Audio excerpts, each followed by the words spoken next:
Mesdames et messieurs, c'est l'émission où les voix s'élèvent pour poser les vraies questions, là où la foi rencontre la réalité.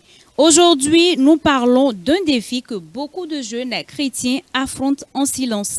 Nous ne sommes pas sans savoir qu'aujourd'hui, par moquerie, par solitude, par pression, par peur d'être jugés, nombreux sont ces jeunes-là qui vacillent. Pourtant, ils veulent rester fidèles. Alors ce soir, avec nos invités, nous nous posons cette question sans détour.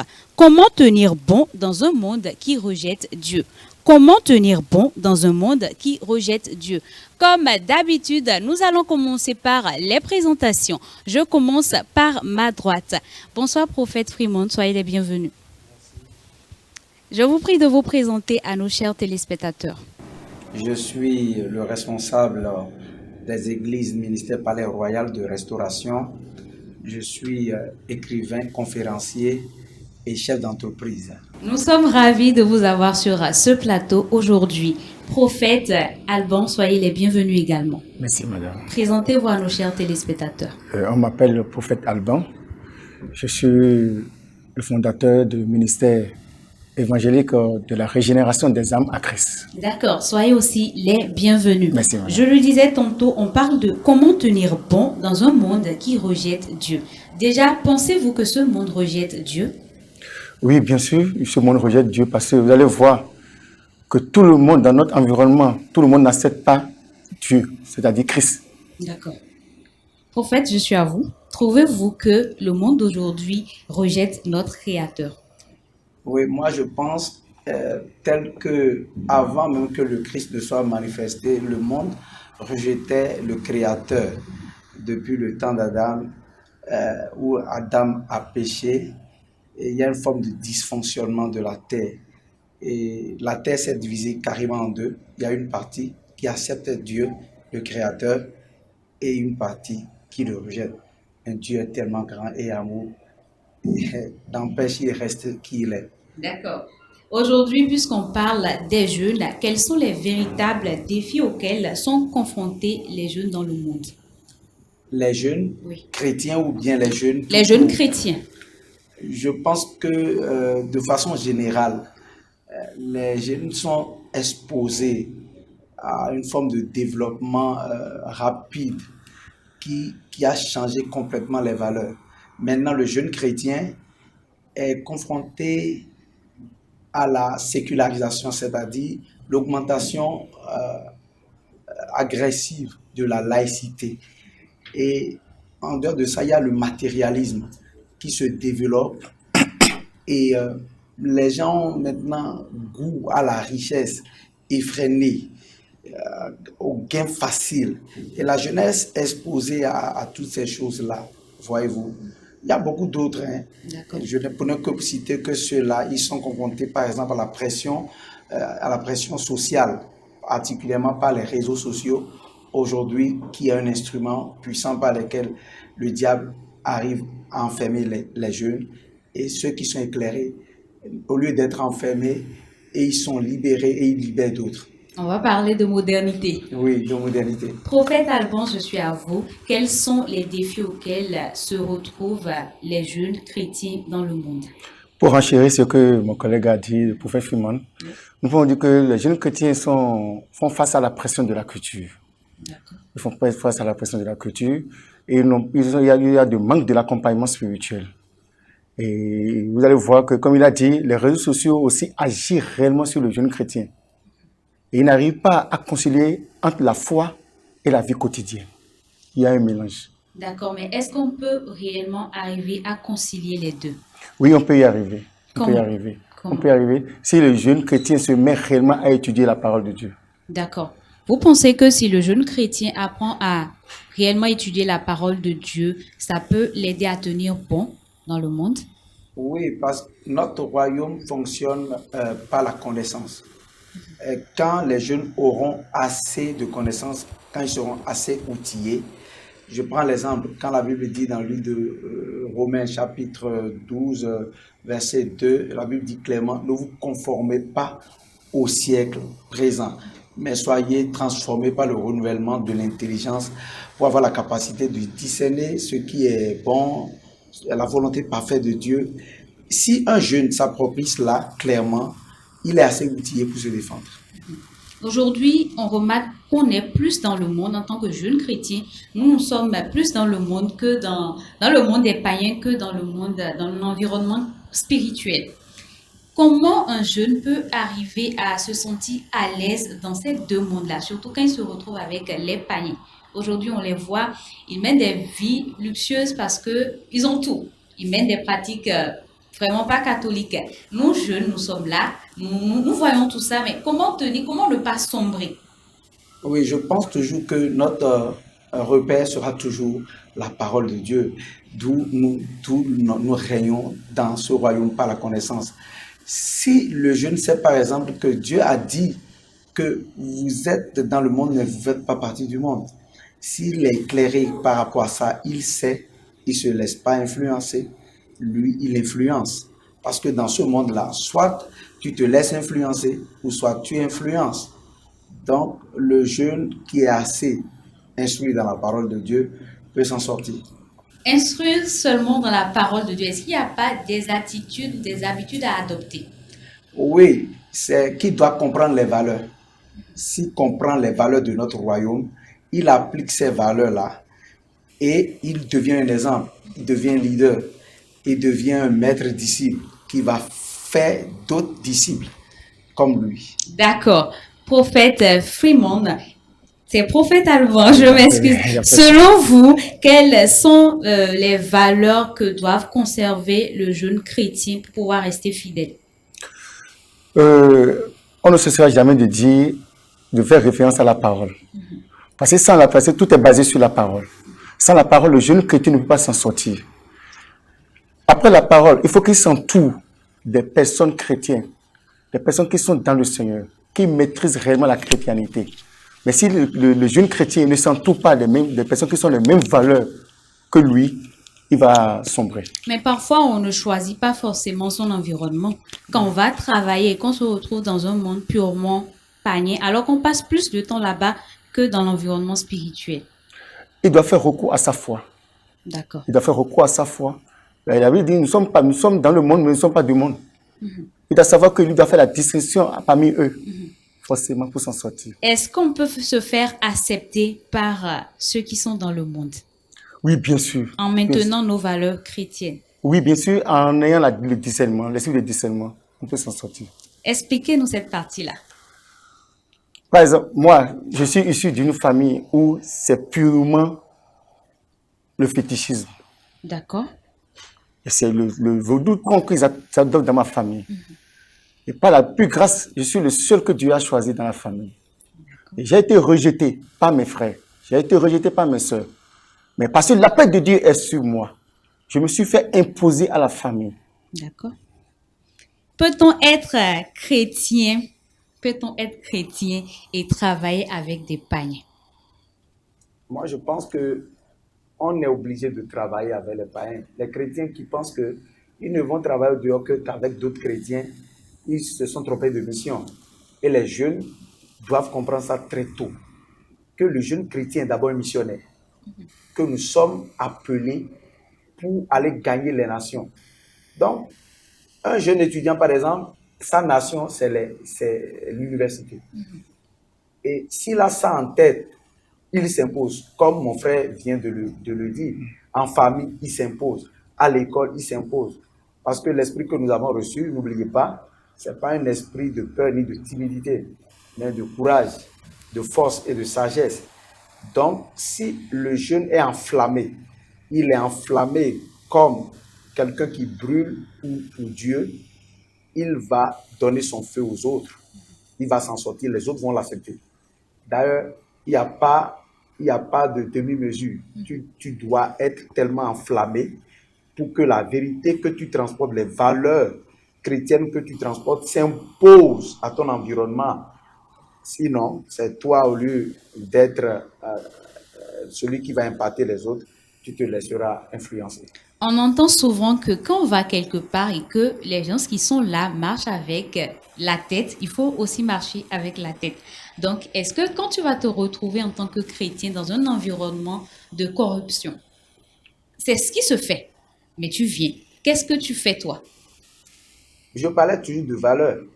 Par exemple, le jeune chrétien, il a des valeurs comme la vérité, l'intégrité, la justice, le respect, l'humilité. Quand il porte ces valeurs-là en lui, on n'allume pas une lampe. La Bible dit on n'allume pas une lampe pour mettre ça sous le boisseau. Quand tu déclares qui tu es, il faut que les pas que tu poses ressemblent à qui tu dis que tu es.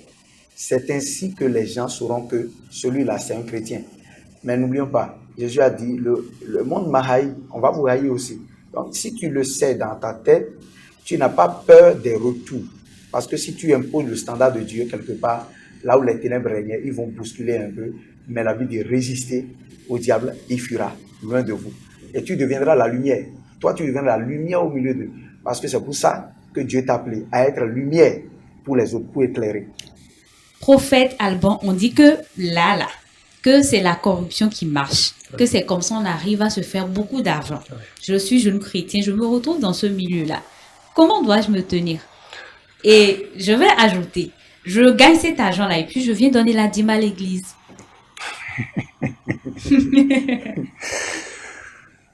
Tu dois faire tout possible pour te démarquer du lot. On doit faire la différence entre toi et eux, forcément. Mais si on me renvoie? Tu acceptes parce que c'est ta croix. C'est ta croix. Je donne toujours mon exemple pour vous dire que j'avais travaillé dans un environnement où la corruption était là. Il faut puiser dans les réserves pour pouvoir s'en sortir.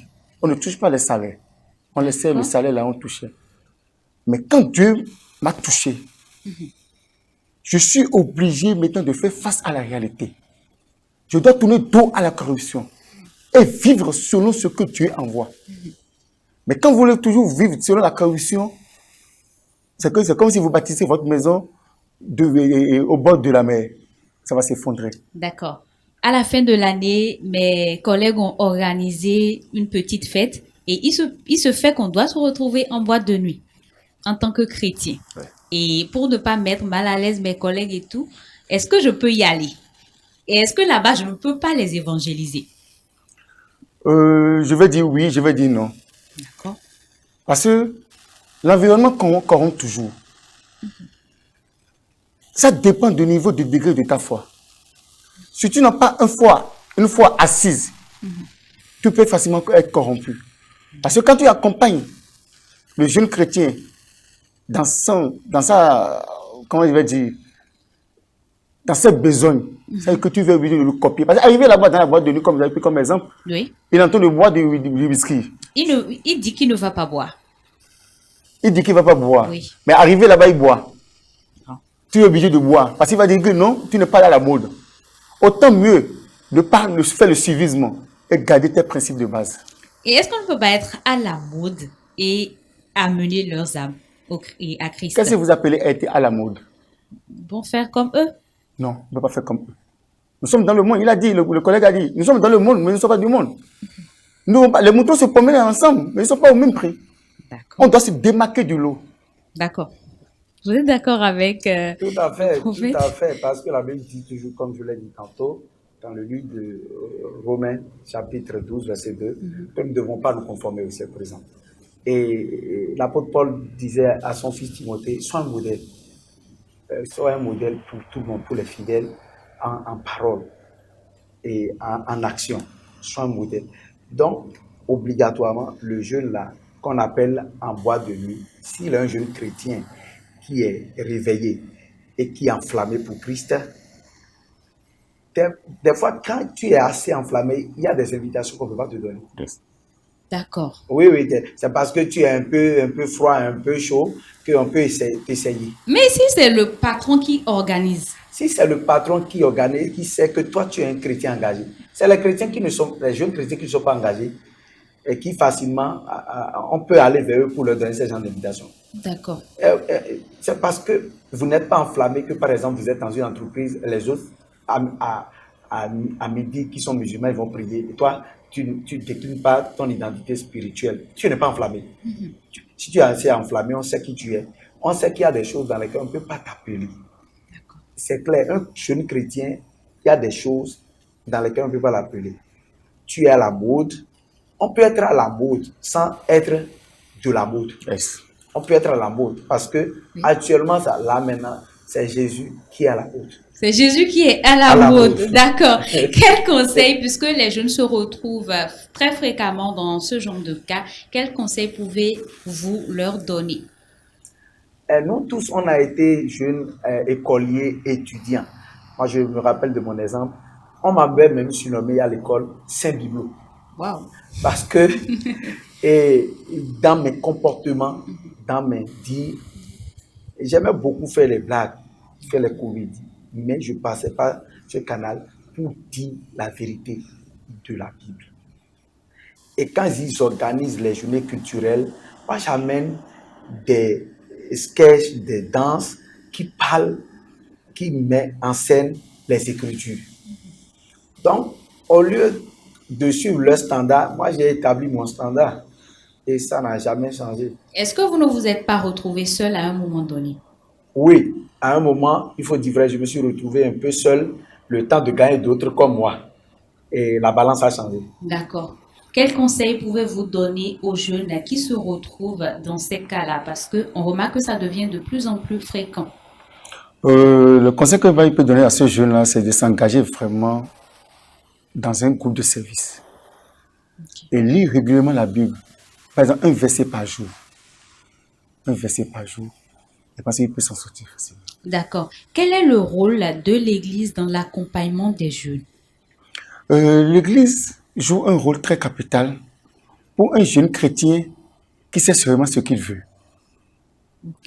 Parce que, comme le prophète Philip vient de dire, il y a des chrétiens qui sont encore des chrétiens bébés, des jeunes bébés, où tu vas beau parler de Christ, tu vas beau parler de l'évangile, tu vas beau parler de la foi. Eux, l'environnement les a corrompus, à un sens que, même si l'Église les ramène vraiment à une dimension donnée, ils n'arrivent pas à s'en tenir.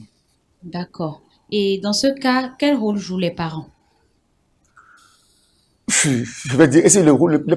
Les parents physiques n'arrivent pas à gérer réellement la jeunesse. D'accord. Mais si nous allons faire référence aux parents spirituels, parce qu'ils arrivent à cadrer l'âme de cette jeunesse-là, par la prière, par les jeûnes et prières, par la méditation. Ils arrivent à cadrer l'âme de cette jeunesse. D'accord. Prophète, quel est le rôle de l'Église dans l'accompagnement des jeunes? Je peux dire que l'Église essaie. L'Église fait de son mieux, mais l'Église peut faire mieux que ça. De laisser l'espace, de créer de l'espace encore plus pour la jeunesse. Parce que n'oublions pas, la jeunesse, c'est l'avenir de l'Église. D'accord? Mais l'Église, c'est un lieu où on vient nous équiper. Pas pour faire des preuves à l'Église, mais c'est pour sortir. C'est pourquoi le jour de Pentecôte, après l'explosion, l'effusion, ils ne sont pas restés dans les 4 murs. Jésus leur a dit, allez en Samarie, en Judée, et jusqu'aux extrémités. Donc, l'Église doit accompagner les jeunes en les équipant de l'intérieur pour l'extérieur. Et par exemple, l'Église doit avoir un culte pour la jeunesse. Quand les jeunes commencent à être rassemblés dans une église, on doit commencer à avoir des cultes de jeunesse.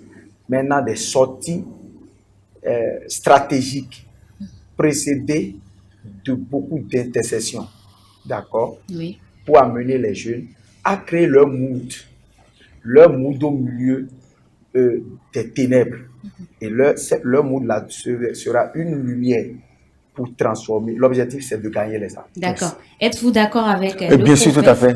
D'accord. Donc, l'Église doit organiser des activités afin d'intégrer les jeunes dans leur véritable monde. Exactement. Les pèlerinages, les sorties, tout ça. Là, oui. D'accord. Mais si vous avez un conseil à donner aux parents biologiques par rapport à l'encadrement des jeunes, ce serait lequel?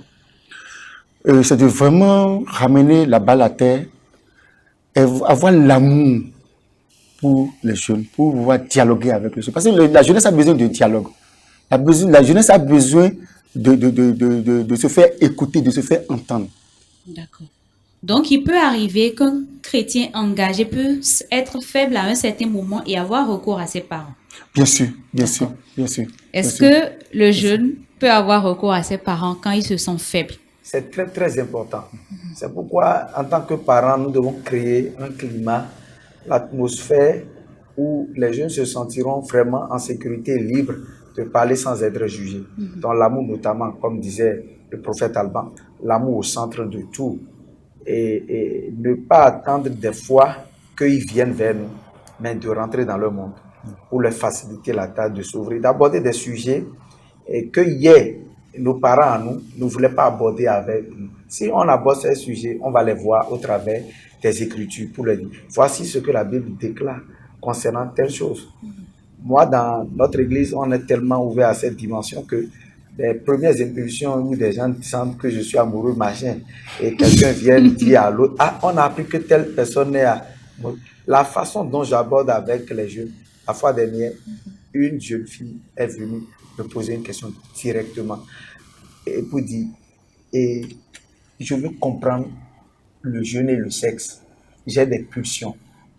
Et quand elle a dit ça, c'est une jeune fille de 18 ans. J'ai dit merci Seigneur. Et le Saint-Esprit m'a dit, c'est ce que je t'ai dit de faire, c'est à cause de ça que tu as créé ce climat. Donc, comme ça, tous les parents doivent être comme ça, pas comme de murs. Mais on doit être ouvert. Les enfants vont s'approcher, les jeunes vont s'approcher. Vous allez les éclairer au travers des Écritures. Voici ce que Dieu dit par rapport au sexe avant le mariage. Pourquoi le jeune doit se conserver pur. Et pourquoi on doit pratiquer la sainteté. Parce que sans la sainteté, on ne peut pas voir Dieu. Tu peux être jeune, fort, dynamique. Quand tu rentres dans la sexualité, tu vas perdre ta vigueur. Et tu es dispersé. Tu as besoin d'être concentré pour un avenir glorieux. Tu es comme une flèche qui va être lancée par le Seigneur. Garde-toi pur. Donc, on encadre les jeunes comme ça. Donc, c'est la responsabilité aussi des parents. Évidemment, quand ça les dépasse, ils peuvent venir vers le guide spirituel que nous sommes. Et nous, avec leurs parents, on trouvera toujours une solution en Dieu.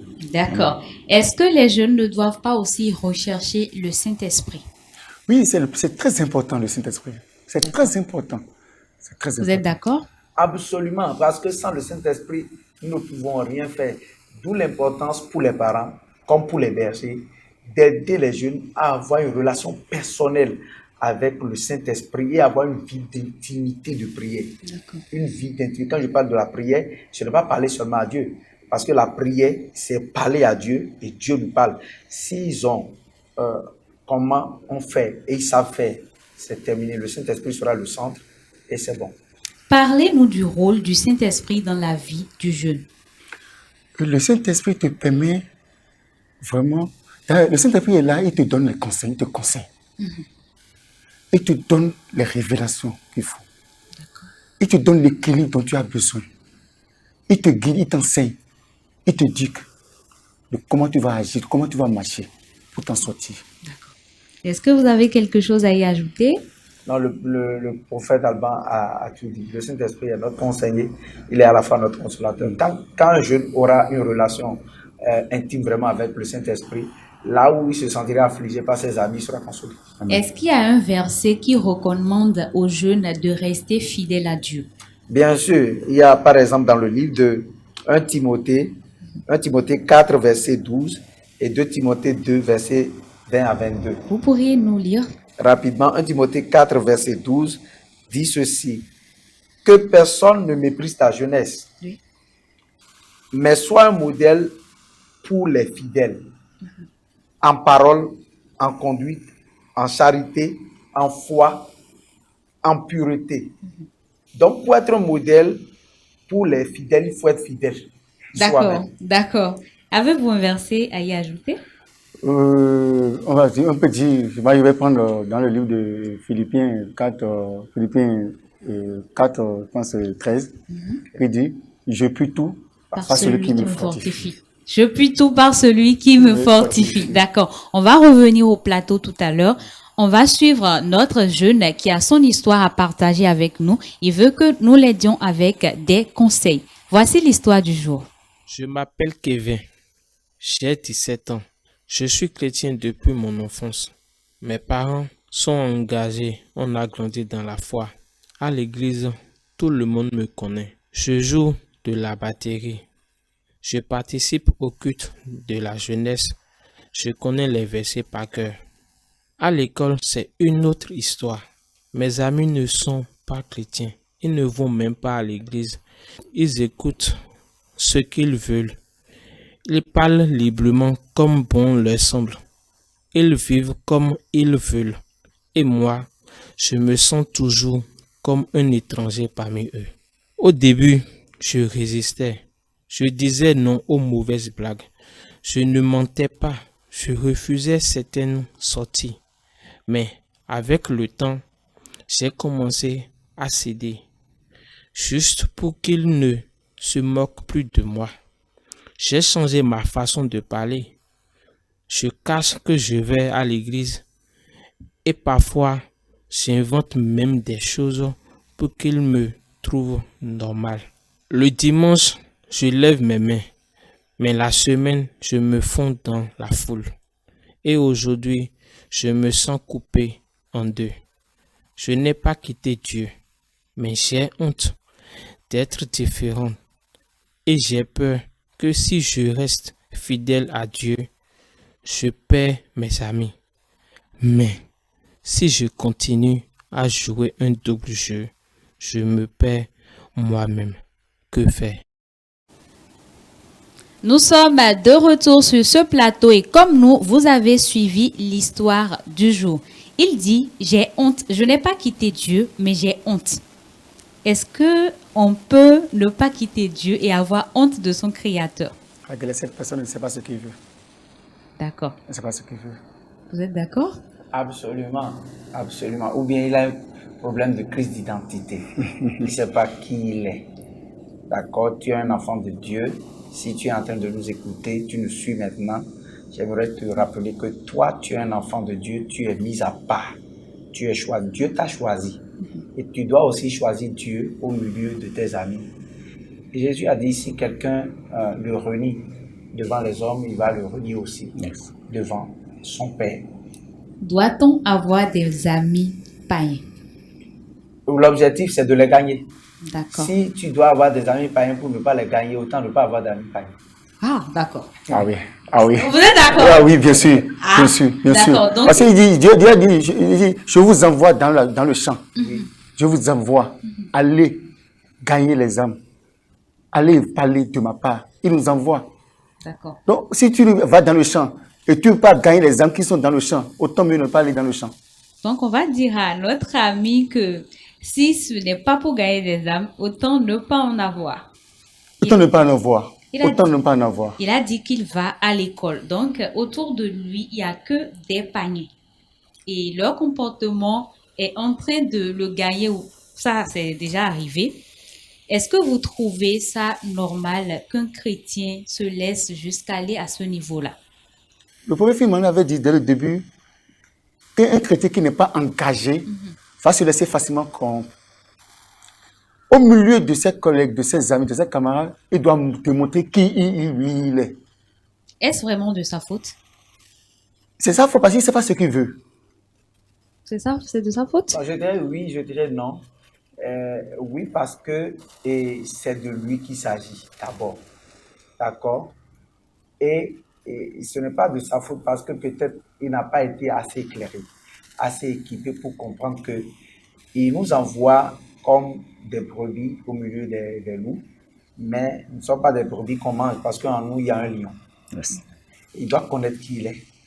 Ma prière est que vraiment le Seigneur se révèle particulièrement à lui pour qu'il voie que l'amitié de Christ est plus grande que l'amitié de ses amis-là, parce que son avenir se trouve en Christ et non avec ses amis. Tu ne peux pas être bon avec tes amis, mon ami. Il faut être bon avec ton ami, qui est Jésus.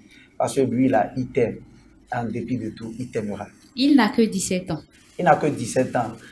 Il n'a qu'à prendre Jésus comme son ami. Est-ce que ce n'est pas un manque de maturité spirituelle? Oui, c'est possible. C'est possible que nous devons être tolérants. Hein. C'est possible qu'il ne soit pas assez mature spirituellement. Et c'est comme je disais, soit qu'il n'a pas été assez équipé. Il y a des gens qui sont très adolescents, à 12 ans, qui ont une intimité, qui ont le feu du Saint-Esprit. Si tu viens sur leur chemin en tant qu'ami, il va t'amener à l'église. Yes. Wow. Donc, au lieu de chercher à rentrer, pas mieux qu'il les amène tous à l'église. D'accord. Donc, à 17 ans, on peut déjà avoir une certaine intimité avec Dieu. Le feu est déjà là. Le feu est parti. Là. D'accord. Quel conseil on peut donner à Kevin pour mieux vivre autour de son environnement dans le monde? Il n'a qu'à afficher son identité, qui il est réellement. En disant je suis enfant de Je Dieu. suis chrétien. Et mes valeurs de chrétien ne me permettent pas de faire T, de faire A, de faire B, de faire C. D'accord. Donc, quand on va lui demander, Kevin, aide-moi à voler peut-être telle chose, il doit dire non, je suis enfant de Dieu. Exactement. S'il est assez enfant de Dieu, assez enflammé, son identité est affirmée, et il a accepté l'estime de lui-même, il a accepté ses faiblesses et ses forces, parce que c'est dans ses faiblesses que Dieu se glorifie, il comprend ces choses-là, et les gens ne peuvent plus le piéger. Ils vont venir avec les pièges, et lui, la sagesse de Dieu va sortir de sa bouche, il va les instruire. Il va avoir même des paroles de connaissance pour lui dire, si vous faites le prochain coup là, je sens dans mon esprit que Dieu va faire et on va vous attraper. Toi, il va pas. Et quand il va parler de la sorte, le Seigneur va l'utiliser pour ses amis. Et la crainte va les saisir. Ils vont le suivre pour venir à l'église. Et c'est Kevin, il s'appelle, n'est-ce pas? Oui. Kevin, si tu le suis, sache que Dieu t'a envoyé au milieu d'eux pour être un instrument pour les récupérer pour le Seigneur. Maintenant, puisqu'il est déjà tombé, est-ce qu'il ne faut pas qu'il quitte cet environnement-là? Non. S'il quitte, on va le traiter de faible. C'est le moment maintenant de gagner des âmes pour le Christ. C'est le moment maintenant de gagner des âmes pour le Christ. Le prophète Philemon a déjà dit, quand il est vraiment enflammé, engagé, il faut passer par là et commencer par parler de Christ. Montrer le mauvais comportement des choses que Christ est en train de faire. Et quand ils vont voir, c'est à lui-même de se comporter même. Et en regardant ses valeurs à lui, ils sont obligés même de se conformer à lui. D'accord. Doit-il changer d'environnement? Non, il doit continuer à être un modèle. Il doit chercher à être un leader. Parce que Dieu l'a appelé leader. Tous ceux qui naissent de nouveau sont pour le monde des leaders. Il doit accepter être un leader. Et venir à l'église, se référer à son pasteur, aller vers les gens qui ont un peu plus de feu que lui. Pour que la Bible dit le fer aiguise le fer. Quand on met du feu sur du feu, ça s'embrase. Comme ça, il sera assez enflammé pour les gagner. Son objectif, c'est de les gagner. Et il doit être un modèle. Il doit être fidèle lui-même à nos valeurs, aux valeurs du royaume, et accepter d'être un modèle. Bientôt, il sera en train de vivre la vie de Christ seulement au milieu d'eux. Parce que l'objectif, c'est de vivre la vie de Christ pleinement dans notre environnement. Il sera en train de vivre la vie de Christ et sa lumière va éclairer les autres. Est-ce qu'il peut aller expliquer son problème à son guide spirituel? Oui, s'il a un berger qui a un cœur de berger, il n'y a aucun problème parce que je sais qu'il y a des bergers, quand tu viens, la rébellion suffit pour fuir. Moi-même, je suis un berger très rigoureux, mais tous mes enfants spirituels, les gens sur qui je suis établi, savent qu'il n'y a pas de sujet qu'on ne veut pas aborder avec moi. Parce que quand tu viens, déjà si tu es tombé, je ne te juge pas, je ne te condamne pas. L'objectif, c'est de te relever, soigner tes plaies et maintenant t'équiper pour que tu n'ailles plus tomber. Parce que l'objectif, ce n'est pas continuer à tomber, se tenir debout pour gagner les autres. L'objectif, c'est de gagner les âmes. Dans ce cas, quel conseil avez-vous à l'endroit des guides spirituels? Oui, moi je voudrais que nous, les guides spirituels, nous soyons plus flexibles et que nous demandons toujours plus de sagesse. Parce que la sagesse de 2024 peut ne pas être appliquée pour la sagesse de 2025. N'oublions pas que le monde va tellement dans une vitesse et le diable est en perpétuelle mutation. Donc il change ses stratégies, mais la Bible dit, vous n'êtes pas sans avoir connaître les ruses et les stratégies de Satan. Donc nous aussi, on doit se mettre à jour. Nous les leaders, on doit se mettre à jour pour faire bien le travail. D'accord. Kevin doit-il avoir recours à son père spirituel? Bien sûr, c'est ce qui est même conseillé d'ailleurs. Ce qui est même conseillé. Parce que le père spirituel est là. Il est à la fois le mentor, il est à la fois le coach, il est à la fois l'enseignant. Il est là pour ça. Donc Kevin doit faire recours à son père spirituel pour recevoir encore conseil, pour être ressourcé. Vous savez que les adolescents ont souvent du mal à parler ou à aborder plus grand que pour parler de certains problèmes. Quelle stratégie Kevin peut utiliser pour pouvoir aller vers son guide spirituel? Dans la méditation, je vais faire recours toujours à la parole de Dieu. Dans la méditation, le Saint-Esprit peut utiliser la Bible pour parler à Kevin, pour dire, maintenant, retourne voir telle personne. je l'ai placé pour toi, pour te ramener sur le droit chemin. Bon, de façon pratique, qu'est-ce qu'il doit faire? Et il doit laisser toutes sortes de peur, de honte, de doute et se replier à son guide spirituel. D'accord. De façon pratique, quel comportement doit adopter Kevin pour aller vers son guide Il doit spirituel? demander à son pasteur qui voudrait lui parler et que le Seigneur lui a dit de lui dire ce qu'il traverse. Et s'il met au devant le Seigneur, puisque le Seigneur a appelé son serviteur aura le cœur disposé pour l'écouter. Si c'est le Seigneur qui envoie quelqu'un, tu ne peux pas dire non. Tu vas l'écouter. Avec les oreilles de ce Seigneur-là. D'accord. Pouvez-vous dire aux jeunes chrétiens aujourd'hui que c'est possible de concilier vie chrétienne et vie sociale? Oui, bien sûr, c'est possible de concilier les deux. C'est d'ailleurs ce qui est bien, ce qui est meilleur, c'est ce qui est pur. On peut être chrétien et vivre pleinement sa vie en tant que jeune. Bien sûr, bien sûr. Oui, on peut. Dans ce monde-là. Dans ce monde-là. Oui. Parce que ça dépend de ce que tu veux. D'accord. Ça dépend de ce que tu Comme veux. vous l'avez dit, c'est connaître son identité en Christ. En Christ. D'accord. Si vous avez un conseil à l'endroit de nos jeunes qui nous suivent actuellement et qui vivent peut-être des situations comme ça, quel conseil vous avez à leur donner? Quel dernier conseil?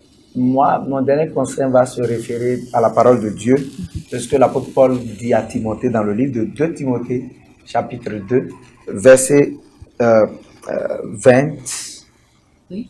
verset 20 à 22, 2 Timothée, chapitre 2, 2, verset 20 à 22, il dit, « Dans une grande maison, il n'y a pas seulement des vases d'or et d'argent, il y en a aussi de bois et de terre.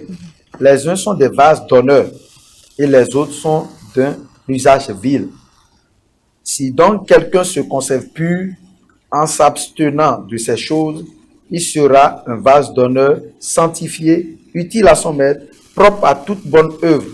Fuis les passions de la jeunesse et recherche la justice, la foi, la charité, la paix avec ceux qui invoquent le Seigneur d'un cœur pur. » Le temps nous manquerait de développer cela. C'est des pépites ici. Mais est-ce qu'on peut en faire un résumé?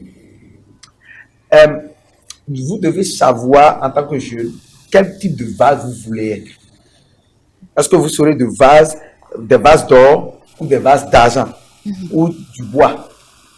Quand on va prendre ces vases-là, quand ces vases vont tomber, les vases de terre, là, ça se brise facilement. Oui. C'est à vous de savoir. Dieu ne nous juge pas selon les vases. Il nous laisse décider de choisir quel vase on veut être. D'accord. D'accord? Et il dit ici, ce qui fait que l'autre vase a plus de valeur que l'autre, c'est le fait de se conserver pur, en s'abstenant de certains nombres de choses, notamment les choses de ce monde-là. D'accord? Oui. Et il recommande maintenant de fuir les passions de la jeunesse. Il y a tellement de passions aujourd'hui concernant la jeunesse qui amènent les jeunes à la dérive. Un chrétien ne peut pas être passionné par les boîtes de nuit, ne peut pas être passionné par l'alcool, ne peut pas être passionné par les cigares. Tu peux être passionné par les rap maintenant. Il y a 10 ans, il n'y avait pas de rappeurs chrétiens comme ça. Il y en avait, mais c'était timidement. Aujourd'hui, il y a des modèles. Oui. D'accord? Oui. Donc, tu ne peux pas fuir les passions là. Tu peux prendre ça pour servir Dieu avec. Mais les passions qui vont amener à la pète là, tu dois les fuir. Et tu dois aimer, d'accord? Rechercher la justice, la foi, l'amour ou la charité, la paix. Être un homme de paix. Oui. Et avec ceux qui invoquent le Seigneur d'un cœur pur. Tu as vu ici? Oui. Avec ceux qui invoquent. La Bible a été claire. Avec ceux qui invoquent le Seigneur d'un cœur pur. Ça veut dire que tu ne peux pas avoir de camarade si dans le futur ne va pas être quelqu'un qui va invoquer le Seigneur avec un cœur pur. D'accord? Oui. Parce que qui s'assemble se ressemble, les mauvaises compagnes corrompent les bonnes mœurs. Mais parfois, on évangélise nos amis là, mais à la fin, ils ne viennent pas à Christ. Tu sais pourquoi? Non. Parce que avant de parler aux hommes, si tu veux parler à un homme 30 minutes, il faut parler de cet homme à Dieu 1 heure. D'accord. Donc, c'est l'astuce. C'est une question d'intercession. D'accord. Si un jeune voit que son environnement est hostile à l'évangile, il doit prendre le temps Vous savez, les jeunes jeûnent pour des choses. Ils vont jeûner, par exemple, que leurs parents les achètent des PlayStation, Oui. qu'on va leur envoyer en vacances. Mais il y a des types de jeûne, je dis jeûne, mais jeûner, que le jeûne peut faire. Et qui va faire qu'il n'aura pas besoin de dire à Dieu, touche mon papa pour qu'il m'achète des PlayStation. Exactement. Oui, parce que Dieu lui-même va le récompenser. Voilà, un jeune, par exemple, peut prendre du temps pour faire 3 jours de jeûne et prière parce qu'il veut gagner le cœur de son ami pour l'amener, pour suivre une seule prédication dans un programme. Et waouh, quelque chose se passe. Parce que le jour-là, il aurait parlé longtemps de cet ami-là à Dieu. Et Dieu va préparer le terrain. Le Saint-Esprit va le précéder. Le Saint-Esprit va se servir de sa bouche. Il dira peu et le Saint-Esprit fera beaucoup. Je prends note. C'est une stratégie. C'est une stratégie, d'accord, je l'adopte. Est-ce qu'on peut concilier vie sociale et vie chrétienne? Est-ce qu'on peut aujourd'hui affirmer ça aux jeunes? Oui, on peut le faire. C'est facile même. C'est facile même de s'en sortir. Moi, je vais toujours dire, ça dépend de ce que tu veux. Ça dépend de ce que tu veux. Et ça dépend aussi des promesses de Dieu te concernant. Comment on arrive à connaître les promesses de Dieu nous concernant? Dieu te parle. Dieu m'a parlé de ce que je vais devenir. Mais à chaque fois que tu te rapproches, tu te rappelles des promesses de Dieu sur ta vie, tu vas éviter certaines passions. Le prophète Mandiav a parlé de passion. Autant mieux avoir la passion pour Dieu que d'avoir la passion pour les choses de ce monde. D'accord. La passion pour les dieux. Il dit, dans Matthieu 6, 33, il dit, cherchez premièrement le royaume et sa justice, et tout le reste vous sera donné. Il dit tout, même le PlayStation que vous êtes en train de dire là, vous sera donné. D'accord. Donc, tu peux jeûner 3 jours, 8 jours, 45 jours, mais quand tu ne cherches pas le royaume de Dieu et sa justice, autant mieux ne pas jeûner. D'accord, donc il faut chercher premièrement le royaume de Dieu et sa justice. Et le reste, vous donner. D'accord. Si vous avez un dernier conseil à donner à nos jeunes qui se trouvent dans ce cas actuellement, ce serait lequel? Je vais leur dire seulement de faire recours à la parole de Dieu qui dit dans Matthieu 11, 28, il dit, venez à moi, vous tous qui êtes fatigués et chargés, je vous donnerai du repos. D'accord. Venez à moi, vous tous qui êtes fatigués et chargés, et je vous donnerai du repos. Nos jeunes, on va quitter le cadre chrétien. Les jeunes qui sont dans le monde, si vous avez quelque chose à leur dire, ça sera quoi? Je veux leur dire que leur avenir ne se trouve pas dans le monde. Parce que le monde ne les a pas créés. Il y a un créateur, et c'est lui qui les a créés. Il les a fait passer par leurs parents, mais c'est Dieu qui est leur géniteur. Et qu'ils doivent avoir une relation avec Dieu. C'est tellement intéressant d'avoir une relation avec Jésus. D'accord. Essayez Jésus. Vous avez essayé beaucoup de choses, mais cette fois-ci, essayez Jésus. Donc, qu'ils n'indisposent plus leurs amis qui sont chrétiens. C'est bien ça? Non, qu'ils ne disposent plus leurs amis, parce que de toutes les façons, c'est les gens qui crient aujourd'hui, je ne veux pas de Jésus, qui deviennent des Paul, des Sauls qui deviennent des Paul. Donc je prophétise, toi qui dis que tu n'aimes pas l'affaire de Jésus, là, ça t'attrape. Amen. Amen. On remarque aujourd'hui que sur les réseaux sociaux, on est beaucoup plus contraint à vouloir douter de sa foi à cause de tout ce qui se dit. Voilà. Donc, on peut qualifier ça d'un environnement. Oui. Un environnement corrompu. Voilà. Donc, est-ce que en prenant nos téléphones, ou est-ce que avant de prendre nos téléphones, on doit avoir une relation où on doit être très engagé envers le Seigneur avant d'être sur les réseaux sociaux pour ne pas se laisser corrompre et tout ça? Et je vais vous donner moi mon exemple.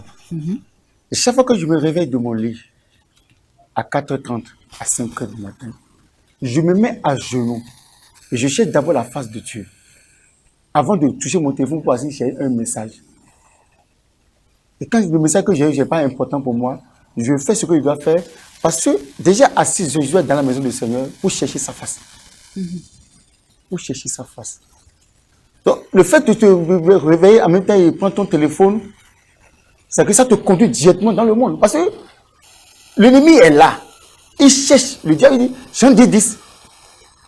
Le diable est là, il rôde. Il cherche qui dévorer. Il cherche qui conduit dans son palais. Nous ne devons pas laisser place au diable de nous conduire dans son palais. Nous devons chercher la face de Dieu. D'accord. Quelles sont les habitudes que doivent adopter le jeune chrétien dès son réveil jusqu'à la fin de la journée? Se réveille calmement. Première des choses, se réveille calmement et fait la méditation. Et si cette méditation doit passer par le fait de prendre son portable, il doit se détacher des messageurs. Parce que dans ton portable, ça dépend de ce que tu veux faire avec ton portable. Dans ton portable, tu peux avoir des chansons d'adoration, de louange le matin et les mettre à écouter. Après être resté, just hello with God, calme. Et dans le calme, tu entends la voix de Dieu plus facilement. Ensuite, tu peux prendre ton portable, une note de louange ou d'adoration et prier avec. Mais pas rentrer directement sur les réseaux sociaux, aller sur Facebook, aller sur TikTok, surtout TikTok aujourd'hui. TikTok aujourd'hui. L'agressivité de Satan à travers les réseaux sociaux, nous devons commencer à faire des jeûnes et prières de réseaux sociaux. Est-ce que ça va l'aider, adopter ces habitudes-là va l'aider à se démarquer? Ça va l'aider à ne plus être victime de ça, à ne plus être scotché à ça. Parce que plus tu t'attaches au Seigneur, tu vas moins t'attacher à ton téléphone. D'accord. Vous avez dit tout à l'heure qu'il doit, dès son réveil, implorer Dieu, parler avec son Dieu, chercher sa face. Oui. Après ça, dans la journée, que doit-il faire? Dans la journée, il doit méditer la parole de Dieu. Au moins un verset. C'est très important. Même quand on est au boulot? Oui, bien sûr, bien sûr, bien sûr. Mais s'il a peur d'amener sa Bible au boulot, il peut aller télécharger ça sur Play Store et lire la Bible. Et lire la Bible. D'accord. Et s'entourer vraiment des gens qui ont la passion pour Christ, la passion pour les choses de Dieu. Là, il ne sera pas corrompu avec le monde. Est-ce que ça va l'aider? Beaucoup, énormément. Et ça va rehausser sa foi. Si vous avez un dernier conseil à l'endroit des parents et des guides spirituels, ce serait lequel? On est en train de finir. On est en train de finir. Je vais compléter ce que le prophète Alban dit, est que l'homme ne vivra pas seulement que de pain, mais de toute parole qui sort de la bouche de l'Éternel Dieu.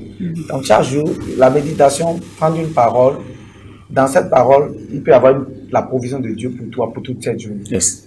Une orientation claire. Des fois, c'est la méditation du matin que tu as prise qui t'a secouru des pièges de l'ennemi.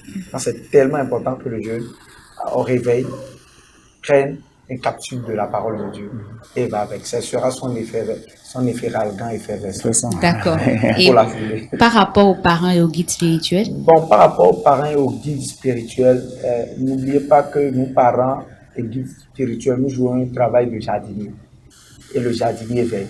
D'accord. Nous devons veiller. D'accord. Et vous, prophète? Je renchéris ce qu'il a dit. Le parent et le guide spirituel doivent être aux aguets, au chevet des fils et des filles que Dieu les a mis sur leur voie. D'accord. Je vous remercie d'avoir partagé ce moment avec nous. Cher Kevin, nous espérons que tu nous as écoutés, que tu nous as suivis religieusement et nous espérons que tu as trouvé la solution à ton problème. On retient que rester ferme dans sa foi, c'est pas toujours facile, mais c'est possible. À toi, jeune qui doute, sache que tout est possible. Toi qui luttes, qui tombe, tu peux te relever. Tu n'es pas seul, Dieu te voit et Dieu est avec toi. Je vous remercie à nouveau. Chers téléspectateurs, je vous remercie également de nous avoir suivis. On se donne rendez-vous très prochainement. Merci et à bientôt.